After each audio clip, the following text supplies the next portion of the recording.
G'day, have I got a story for you? Check the disclaimer. Season 2, Episode 26, What a Load. This episode was written by Laura Reily Truth. Squirt speaking. Clonk, clonk, clonk. His shiny black shoes move across the hard floor in a methodical rhythm we are all very familiar with. Even with my eyes completely closed, I can picture exactly where he is walking and where he is pausing to check each cell for its occupants. He very rarely deviates from his path, but sometimes he increases speed as he grumbles under his breath about how he should be doing something more important and how we are apparently no threat at all, not worth his time, etc., etc. His baton hits the bars of my cell as his gruff voice instructs me to face him. I turn, smile, and wave. His eyes roll as he backs up and continues towards the main door. He will not patrol this block again for another hour now, as he has to patrol all of the blocks in this wing. And there are many. I skip to the bars and reach my hand outside. It has been much easier to get things done ever since they dropped the electric shields in this wing, opting to put the more threatening beings in the cell blocks of Wing 2 to decrease the shield power needed. Apparently, I am a low-level threat. How insulting! First, a hand is holding mine, then an arm forms. Shoulders, legs, head, me! I shake my own hand in the hope that it will provide a little amusement to the other prisoners watching. Before I skip towards the door that leads to the stairwell, I look back to see myself sitting back down in my assigned cell. "You better bring snacks," I hear Cole call out. I chuckle. "Don't I always?" I say, before heading through the door. Oh, my goodness, so many steps. Thank goodness I will be taking the elevator most of the way.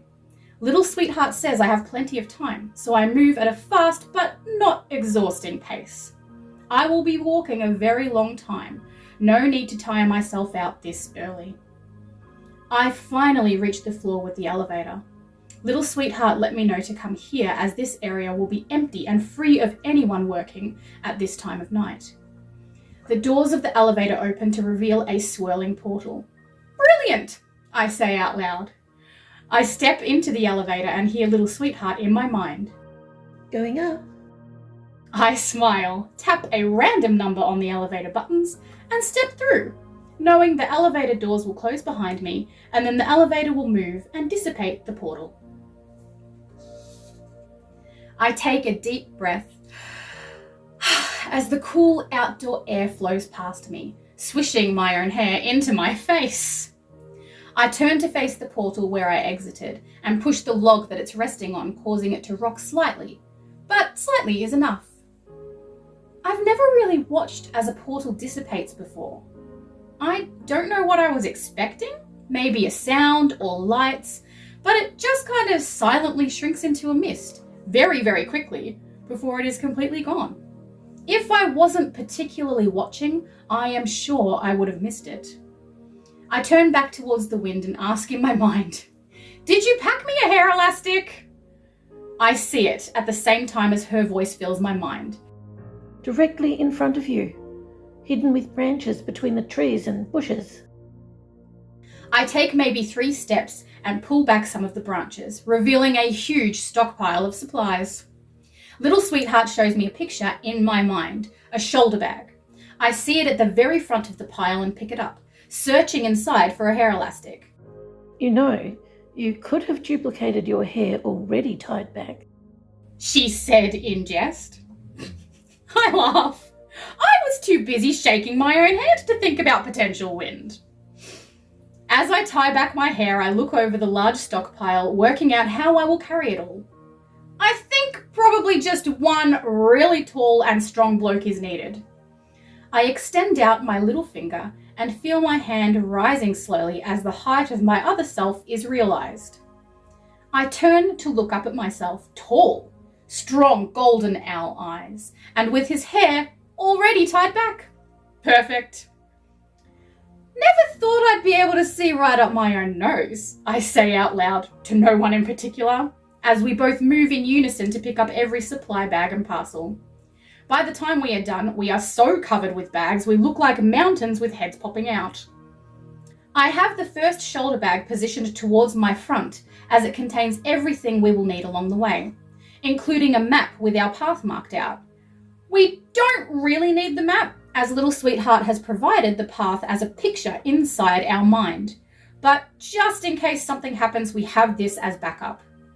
We turn away from the dimly lit area and move towards our path, beginning our long walk under the stars. There were quite a few options when deciding where to go and how to travel along this path, but in the end, in order to help everyone we can along the way, and to ensure we arrive at the correct times, walking was our best option. This does mean our path will be quite indirect, zigzagging back and forth along the way, ensuring we don't miss any of our destinations. We will also need to traverse some areas that are quite inaccessible by vehicle. That sounds fun. Walking has the added benefit of decreasing the likelihood of us being tracked. The subdermal tracking device they implant in all experiments is still inside my first self, who is currently resting uncomfortably inside our cell. Vehicles and technology can too be tracked, but walking through dense forest with neither means we are very unlikely to be detected or even noticed by anyone, except those we choose. With my counterpart self navigating, we do not even require lighting. We smell it before we see it, as the sun is still yet to rise. Smoke. We continue closer, and the faint sound of singing begins to echo around us, growing louder, and we find ourselves singing along. Time seems to move faster when we sing. My counterpart self's eyes see it before mine do. The two tall trees with flattened grass between them, their entrance to the camp. I make sure to go through first, as the stature of my counterpart self could be considered quite intimidating, and that is definitely not the impression we want to give. We continue singing along with the voices to ensure they can hear our approach, but the singing slowly stops, so we call out, "What a beautiful night for a stroll in the moonlight!"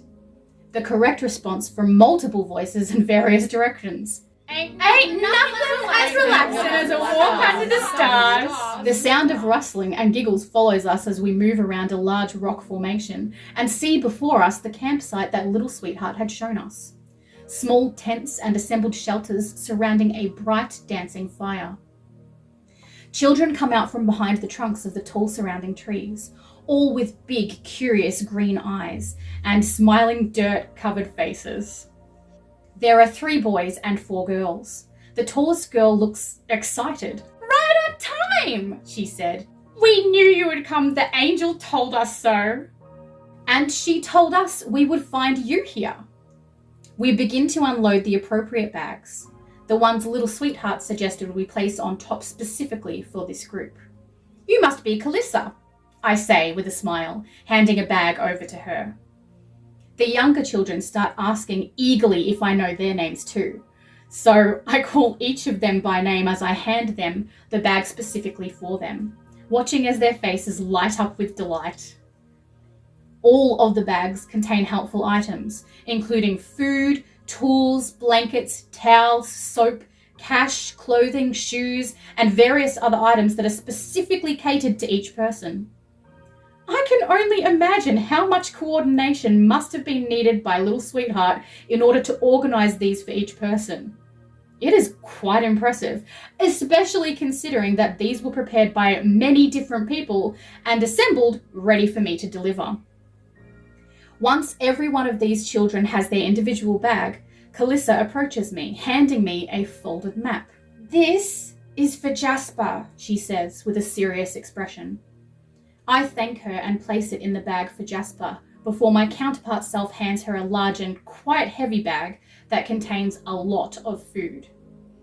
I let her know. "This is for all of you. It should last you more than enough time. You will probably have leftovers." She nods as a smile sweeps across her face. Thank you. We have a long journey. I grin back at her. We know the feeling. The walk is a little easier now, with a few less bags to carry. We still do look quite funny, our shoulders and chests covered in straps with bags layered around us in varying lengths, tessellating over our bodies. Nevertheless, the journey is not difficult. Something about my anatomy apparently allows me to do strenuous physical activity for quite a long time, without experiencing as much tiredness, strain, or pain as others. It is one of the reasons the scientists have locked me away and use me for their experiments. Something they like to call endurance longevity, which, among other things, means that walking long distances is easy. It just takes time. Though this does mean I require good or long sleep when I do finally rest.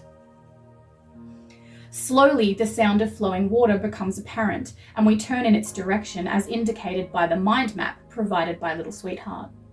I am really looking forward to this destination. In my mind, it is serene, so green and lush, but seeing something this beautiful is always so much better in person. There will be a man arriving there not long before me. I do not have a name for him. I am not really sure if he has one or if he just doesn't want me to know. I don't really mind though, so long as I can help, I'm happy. I do know that he will not be able to hear me or understand me, either of me, so I need to give him the envelope first and wait until he finishes reading. I do not know what the note says. The writing on the front of the envelope is completely unfamiliar to me, but once he nods, that is when we can give him his bag. He is balancing on the balls of his feet beside the river, crouched down and looking quite intently into the water. As we approach, he raises a hand, indicating we should not move. So we stop and wait.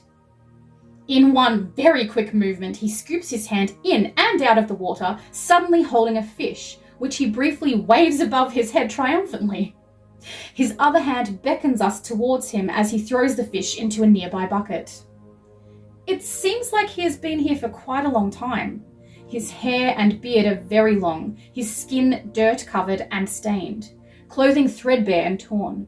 His feet and hands appear scratched and calloused, not to mention the smell. Quite strong.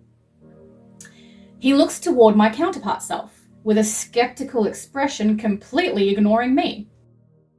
My counterpart self hands him the envelope, and we see a large smile form across his lips as he reads the text on the front, immediately tearing it open and eagerly reading the pages from inside. He unsuccessfully attempts to fight back tears as he reaches the bottom of the last page, before slowly looking up and nodding. My counterpart self removes a large bag from his back and a rectangular briefcase from his hip, handing them to the man. He places the briefcase on a rather flat stone and lifts his hands to open it.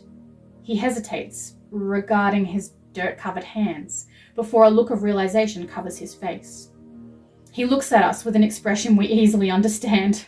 We both nod and turn to continue on our path, his voice echoing behind us with words we do not understand, but can guess the meaning. Anders speaking.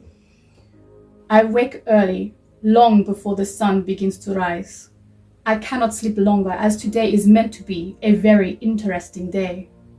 For years I have lived rough, catching my own meals and building my own shelters. My cleanliness and grooming taking a backseat as sustenance and fitness become a more necessary focus. I travel great distances frequently, always on the move, making sure I do not linger too long in one location. I do not want them to find me. Eventually, my stomach tells me that it is time to move. I rise and stretch, reaching so high my fingers touch the cool, soft leaves above me. This may be the last time I begin my day like this. Honestly, I do not want to get too excited. There have been far too many times where I believe what I'm told, only to have all those words revealed as lies. Without expectation, I cannot be disappointed. though I would be lying to myself if I said I wasn't a little interested. I fill my bucket with water and crouch beside the river. I look into the water, the distorted reflection of my face expressionless as I watch for my breakfast. I remain motionless, watching when I hear footsteps crunch beside me. I raise my hand towards them as the mind voice says, Il sola. I ignore the sudden excitement bubbling in my chest as I concentrate on capturing my breakfast. I do not want to be excited, not until I know. The fish is large and will sustain me for more than a day. I smile as I toss the fish into my bucket and turn to the direction of the crunch sound. There are 2 people overloaded with bags, a young girl and a tall, very imposing man. I stand facing him, wary of doing or saying anything before I know this is what the mind voice told me, and not a trick. I'm prepared if it is a trick. I am ready. The man pulls an envelope from one of the many bags strapped around him and hands it out to me. The handwriting on the front is familiar. I can't believe it. This might all be true.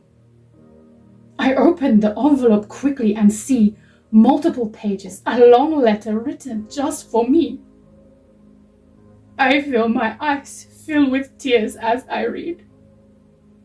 I had long given up hope, long ignored every memory, every thought, every dream. But here she is. Here are her words. She never gave up on me. I nod at the man in thanks as he hands me a bag and a briefcase. My briefcase. I recognize it easily. It has damage on the corner where I kept knocking it against my bedside table. How did they get this? More confirmation that this is all real. Her letter said the briefcase holds all that I will need. I quickly place it on the flat stone beside me. I want to see all my lost documents, the information, the proof. My hands are dirty. Actually, my everything is dirty. I look over at the man and child, unsure of how to tell them I need to bathe. But apparently, they know I need privacy. They both turn to walk away. I call out my thank you behind them. My voice is so much more raspy and emotional than I remember. I could not be more grateful, more excited, more hopeful. I carefully open the top of the bag and see the mind voice is correct. The soap and towels are right on top ready for me, with all the clothing and supplies I will need beneath. I grin, the largest grin I have ever permitted to grace my face, and whisper to the universe, I am coming, Adelina.